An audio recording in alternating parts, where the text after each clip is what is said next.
मनोज और मिताली काफी समय से एक पुराने किराए के घर में रह रहे थे। दोनों का एक ही सपना था और वो था उनका अपना घर।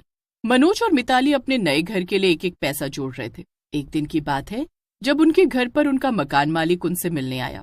अरे सेठ जी, आप आइए ना, बैठिए ना। हाँ हाँ, क्यों नहीं। बताइए कैसे हैं आप? आज इतने दिनों बाद अचानक कैसे आना हुआ? बात ही कुछ ऐसी थी तो आना ही पड़ा। वैसे तो ये अच्छी खबर भी है और बुरी भी। बताओ अब कौन सी पहले सुनाओ? आप जो मर्जी बता दीजिए। मेरे बेटे का रिश्ता तय हो गया है और अगले महीने उसकी शादी है। अरे वाह, ये तो बहुत ही अच्छी खबर है।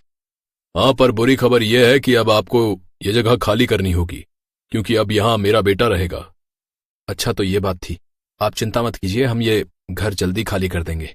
वैसे भी हम तो कब से एक नया घर लेने की सोच रहे हैं, पर बस वही बात है कि पैसे उतने नहीं हैं। अरे ऐसी बात है तो मेरी नजर में एक घर है। मैंने देखा तो नहीं है, पर पड़ोस वाले शर्मा जी बता रहे थे। शहर से थोड़ा हटकर है, पर तुमको काफी पसंद आएगा। अगले दिन मनोज और मिताली उस घर को देखने जाते हैं और उनको घर देखते ही पसंद आ जाता है। घर काफी सस्ते में मिल रहा होता है और वो फटाफट उस घर को खरीद लेते हैं।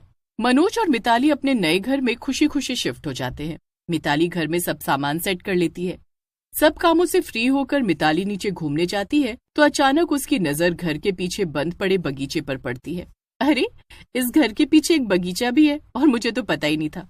पर देखो तो, इतने अच्छे बगीचे की बंद पड़े पड़े क्या हाल हो गया है। इसे तो साफ करने की जरूरत है। मिताली बगीचे के अंदर जाने का सोच ही रही होती है कि तभी वहाँ एक काम वाली आती है और मिताली को आवाज दे देती है। अरे मेम साहब, ये आप क्या कर रही हो? अरे, तुम कौन हो? मैं काम वाली। साहब ने एड्रेस दिया था यहाँ का और बोला था आपसे बात करने को। अच्छा अच्छा, अंदर आओ, मैं तुमको सब काम समझा देती हूँ। मिताली अपनी काम वाली लक्ष्मी को सब काम समझा देती है। ठीक है मेम साहब, मैं कल से काम पर आ जाऊंगी।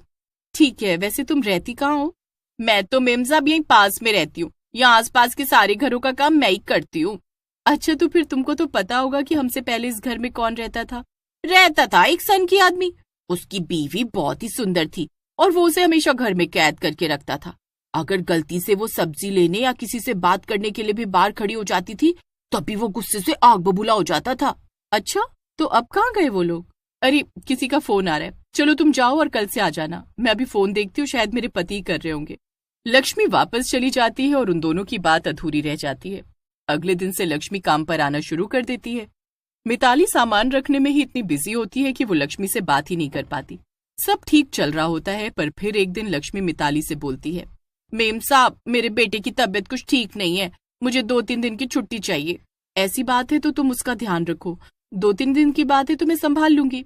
अगले दिन लक्ष्मी काम पर नहीं आती और मिताली घर का सारा काम खुद ही करने लगती है। पूरे घर की सफाई, बर्तन, कपड़े और खाना बनाने के बाद वो आराम से बैठी होती है।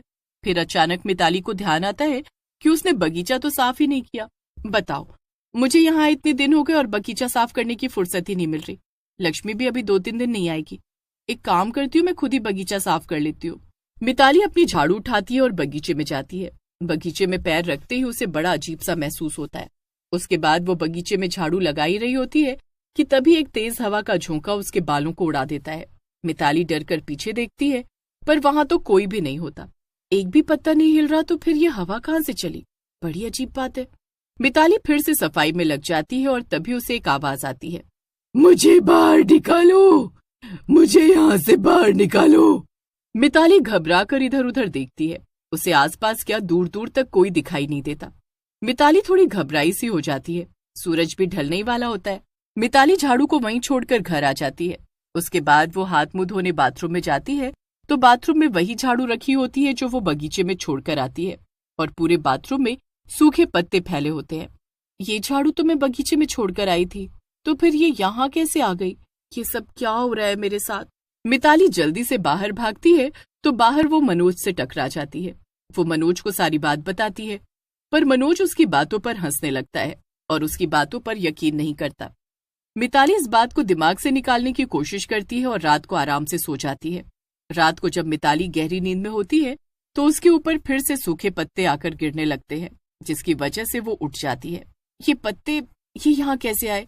मैं क्या करूं? इनको उठाऊंगी तो ये मेरी बात पर यकीन भी नहीं करेंगे। मिताली उन पत्तों के पीछे पीछे जाती है और फिर से उसी बगीचे पर पहुंच जाती है। अंधेरा होने की वजह से उसे कुछ ठीक से दिख नहीं पा रहा होता, पर एक चीज उसे अच्छे से दिख रही होती है। एक औरत झूले पर मिताली आहिस्ता आहिस्ता उसके पास जाती है और जब मिताली उस औरत की शक्ल देखती है तो उल्टे पांव वहां से भागती है। भागते भागते मिताली के पैर में कंकड़ चुभ जाता है और मिताली अपना पैर पकड़कर वहीं खड़ी हो जाती है।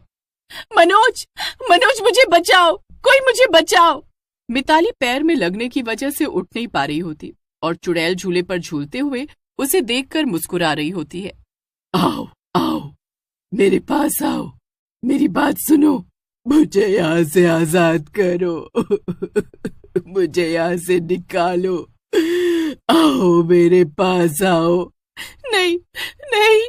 मिताली जैसे तैसे करके खुद को खड़ा करती है और लड़खड़ाती हुई भागती है और सीधा अपने कमरे में जाकर रुकती है।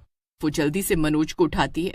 मनोज, मनोज, वो चुड़ैल, मैं सच बोल रही थी, वो बगीचा है ना, वो एक भूतिया बगीचा है, वहाँ एक चुड़ैल झूला झूल रही थी, वो मुझे अपने पास बुला रही थी और बार बार बोल रही थी कि मुझे यहाँ से आजाद करो, मुझे यहाँ से बाहर निकालो। ये क्या हो गया तुमको मिताली? तुम जब से इस घर में आई हो ऐसी अजीब सी बातें कर रही हो। पहले तो ये बताओ कि तुम इतनी रात में उस बगीचे में गई ही क्यों?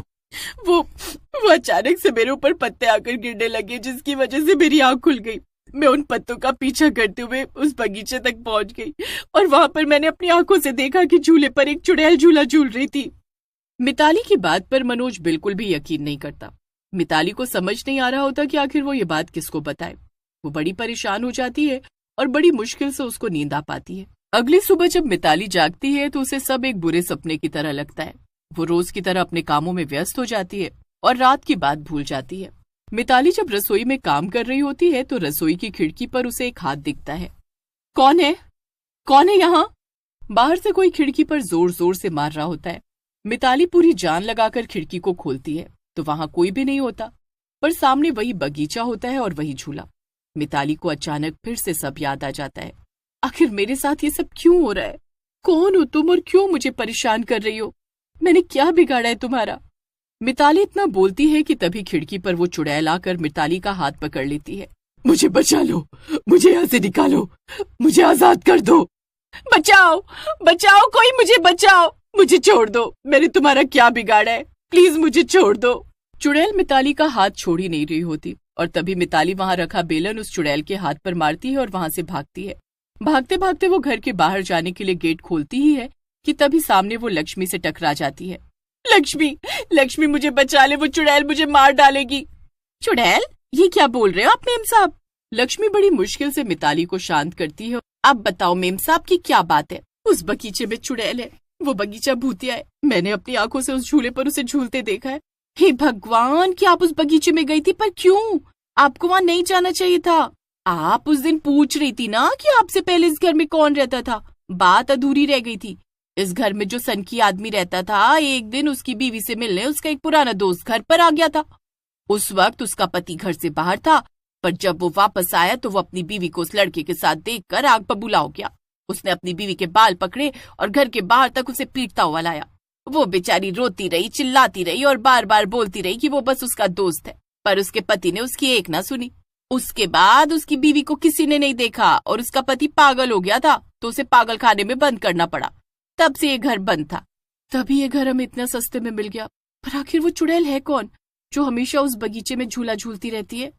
हम बस इतना जानते हैं कि वो औरत भी इसी चुड़ैल की तरह अक्सर उस झूले पर बैठी रहती थी। अब सच क्या है किसी को नहीं पता। लोग बोलते हैं कि वो चुड़ैल वही औरत है और उसके पति ने शायद उसे मार दिया था और वो पागल हो गया। मिताली और लक्ष्मी दोनों उस बगीचे में जाते हैं और कुछ सबूत ढूंढने लगते हैं। मिताली और लक्ष्मी पूरा बगीचा छान मारती हैं, पर उनको कुछ नहीं मिलता। वो दोनों वहां से वापस लौटने लगती है कि मिताली फिर से उसी पत्थर से टकरा कर गिर जाती है।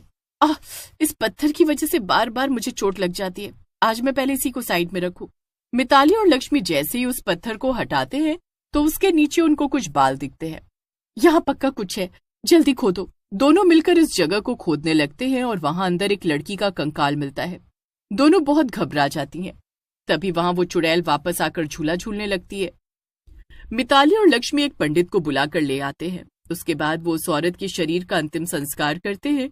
पूजा होते ही आखिरी बार वो चुड़ैल वापस आती है। तुमने मुझे आजाद किया, तुम्हारा शुक्रिया। इतना कहकर वो चुड़ैल वहां से गायब हो जाती है। उसके बाद वो कभी उस बगीचे में दिखाई नहीं देती। मिताली उस बगीचे की सफाई करके उसमें ढेर सारे फूल लगाती है और वो बगीचा फिर से एक बार पहले की तरह खूबसूरत दिखने लगता है।